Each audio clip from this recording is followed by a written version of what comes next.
Hi friends. நோய் தீர்க்கும் முருகன் மந்திரம்.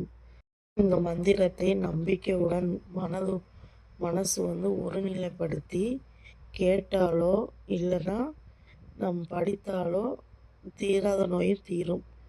என்ன மந்திரம்னு பார்ப்போம். தீராத நோயை தீர்க்கும் முருகன் மந்திரம். ஓம் பாலசுப்ரமணிய மகாதேவி புத்திர சுவாமி வர வர ஸ்வாகா. இந்த மந்திரம் அனுபவித்த உண்மை. நீங்கள் சொல்லி பாருங்கள். இது செவ்வாய்க்கிழமை, வெள்ளிக்கிழமை, சஷ்டி, கிருத்திகை நட்சத்திரம் போன்ற தினங்களை சொன்னீங்கன்னா வலிமை அதிகமாக இருக்கும். என் அப்பன் முருகன் அருள் அனைவருக்கும் கிடைக்கட்டும்.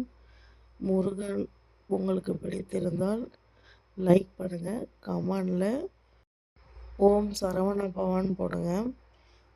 லைக் பண்ணுங்கள், ஷேர் பண்ணுங்கள், சப்போர்ட் பண்ணுங்கள். நன்றி.